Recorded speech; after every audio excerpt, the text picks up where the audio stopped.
Тагын бер кат исәнмесез, кадерле укучылар, чираттагы дәресебезнең практик өлеше. Шулай итеп без урнаштырдык Arduino программасын һәм безнең ачылды шундый бит. Программаны ачканчы безгә баштан үзебезнең платаны компьютерга тоташтырырга кирәк була. Һәм программа ачылгач ясарга кирәк кечкенә генә көйләү. Программаның өске өлешендә бар Select Board дигән җир. Шуңа басабыз һәм безнең алда ачылачак шундый исемлек. Бу исемлектә басабыз Select as a Board and Port дигән юлга. Ачыла тагын бер тәрәзә. Биредә бар 2 исемлек. Беренчесенең эзләү юлына язабыз инглизчә Uno сүзен һәм Arduino Uno турысына бер клик белән куябыз галочка. Икенче исемлектә эзлибез USB тамгалы юлны. Күрсәтелгән үрнәктә ул 5нче компорт. Аның турысына шулай куябыз галочка. Башлангыч көйләүләр тәмам. Басабыз ОК. Хәзер безнең башлангыч битнең уң ягында аста чыкты язу. Анда язылган Arduino Uno платасы 5нче компортка тоташтырылган диелгән. Бу биттә дагы нинди язулар бар, әйдәгез күз салыйк. Икеле слэш сызыктан соң язылган сүзләр атала комментарий дип. Алар программа үтәлешенә берничек тә тәэсир итми һәм фақат мәгълүмати функцияны башкаралар. Мәсәлән, зур проектны берничә кеше эшләсә, алар бер-берсен аңласын өчен командалар янына шулай ук комментарийлар да язылырга мөмкин.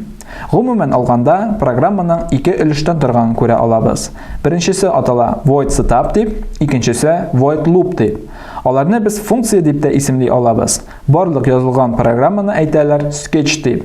Димәк, setup белән loop функцияләренең һәрбер sketchта булуы мәҗбүри. Алар буш та булырга мөмкин, ләкин буш булсалар да язылырга тиешләр. Һәрбер функциягә кагылышлы командалар, игътибар итегез, шикләнә фигуралы җәяләр белән. Җәя ачыла, аннары килә ниндидер код, без аны биредә туры почмаклык белән күрсәттек һәм ахырдан тәмамлап килә ябучы җәя. Хәзер әйдәгез өстибез бераз конкретика. Сезгә бирәм, экранда күрсәтелгән командаларны үзегезгә күчереп языгыз. Игътибар итәбез куелган һәрбер өтерләргә, нокталы өтерләргә, баш хәрефләргә һәммәсе нәкъ үрнәктәгечә күчереп язабыз.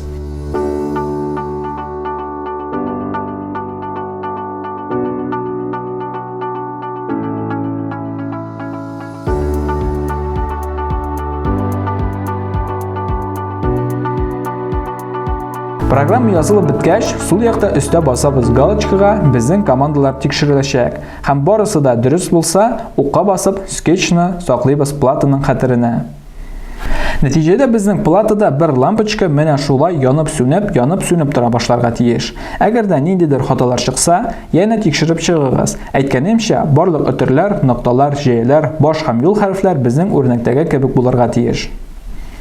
Кемнең барысы да килеп чыкты һәм сезнең плата эшли, сезгә афәрин. Безнең программа ничек эшли? Без аңа нинди үзгәрешләр кертә алабыз һәм бу үзгәрешләр безгә нинди нәтиҗәләр бирәчәк? Бу турыда без киләсе дәресләрдә сөйләшүне дәвам итәрбез. Хәзергә исә безнең чираттагы чыгарылыш үзенең ахырына якынлашты. Мин сезнең белән сау булашам. Киләсе очрашуларга кадәр исән сау булыгыз.